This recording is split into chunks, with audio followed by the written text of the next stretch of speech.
So a couple weeks ago I made a video about why we need to stop sending space shuttles to the moon in science fiction, and I referenced a franchise in that video that I haven't actually really talked about yet on this channel, and that's the Apple TV original series For All Mankind, an alternate history about a world where the Soviet Union landed the first man on the moon as opposed to the United States. Well, I figured today we could take a closer look at the sort of setup and premise for that series, as well as why it doesn't really make sense looking at the historical context. I'm Colin, and this is Sci-Fi Deep Dive.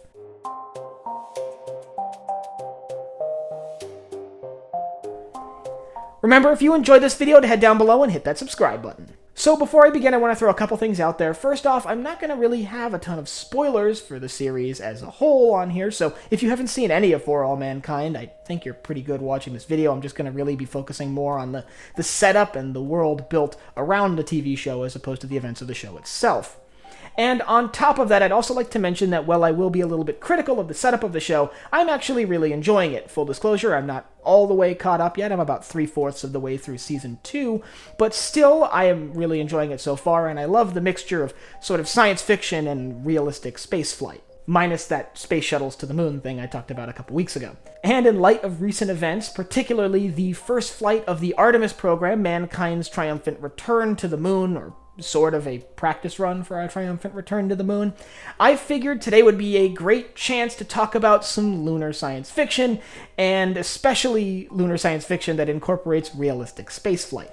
So let's just jump right in with the world of For All Mankind. For All Mankind depicts the United States struggling to keep up with the Soviet Union in an extended version of the space race.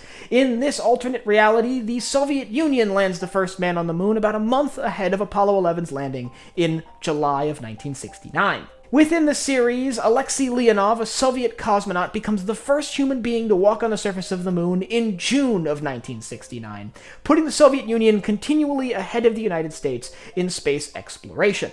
This occurs very early in the series, actually, in the pilot episode, and the rest of the first season depicts the United States going into the 70s as a continuation of the space race and continual competition with the Soviet Union. Throughout the events of the TV show in Season 1, and in response to the Soviet landing on the moon ahead of Apollo 11, the United States pursues a more aggressive policy on the moon, ultimately establishing a base in Shackleton Crater near the South Pole, and leading to the beginning of a larger colonization effort which we see carried on throughout the series. Now, I love the idea of a Soviet moon landing. It's a great alternate history approach to science fiction, and it's something that ultimately gets the gears turning a little bit, and it's fun to think about how different things would be if the Soviet Union actually did manage to land someone on the moon at all, or really before the United States. But the show does paint our world's lack of a Soviet moon landing a little bit differently than it really was in real life. So the point of divergence, where our reality skews away from the reality represented in For All Mankind, occurs not in 1969 when the Soviets beat the Americans to the moon, but in 1966 when a man named Sergey Korolev,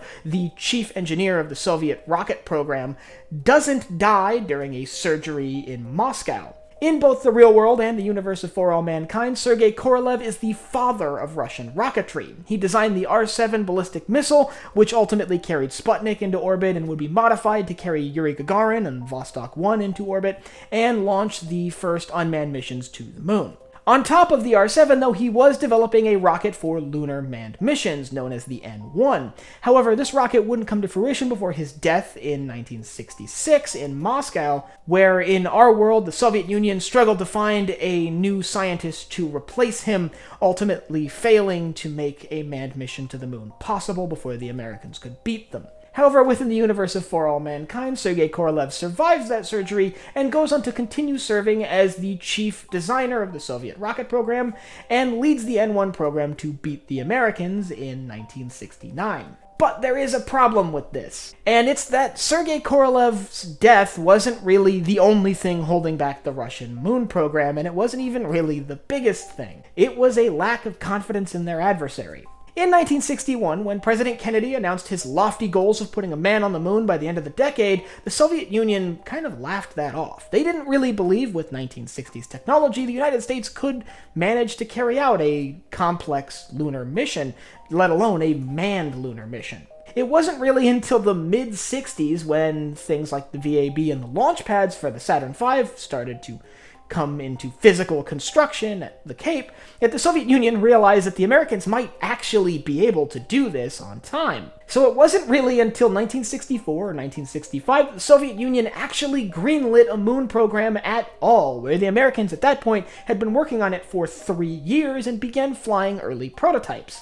As a result, Sergey Korolev didn't receive the funding, or really the official go-ahead, until way after von Braun's rocket, the Saturn V, was already in construction. On top of that, the Soviet government had gotten into the habit of being able to give Sergey Korolev a vague objective and a tiny shoestring budget, and him being able to modify the existing rocket he had, the R-7, to do the job. Ultimately, in our universe, the N-1 did fly 4 times, twice in 1969, and once in 1971, and a final time in 1972. All 4 flights ending in explosive failures caused by the abundant overcomplexity of the launch vehicle and a numerous number of points of failure. Ultimately, the lack of a Soviet moon landing could be more attributed to the attitude the Soviet Union held throughout most of the 60s in regards to spaceflight and their competition with the United States, as well as the death of Sergei Korolev in 1966. Both of those things would have to change for the Soviet Union to successfully land a man on the moon.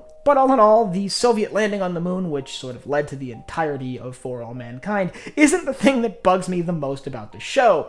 In Season 2, they sent space shuttles to the moon, which for so many reasons doesn't work, and if you'd like to learn about some of those reasons, I'll leave a link up here to my video all about why we need to stop sending space shuttles to the moon in science fiction. It's really getting out of hand and it doesn't make any sense. And I'd like you to let me know down in the comments what you think of For All Mankind. Have you seen the show? Does it interest you? Or is it a little too realistic for your tastes, or not really the kind of thing you're interested in? And if you've seen the show, let me know if you think I'm way out of line by criticizing the Soviet moon landing. Is it too small of a detail here to be focusing on? Or is it a valid criticism that the death of Sergei Korolev wasn't really the main reason why the Soviets didn't go to the moon? And if you have anything else you'd like to see me cover in science fiction from For All Mankind or any other series, leave it down below in the comments. Last but not least, if you enjoyed this video, head down below, hit the like button, the subscribe button, and the bell icon so you get notified when I upload new videos. So for Sci-Fi Deep Dive, I'm Colin, and I will see you next time.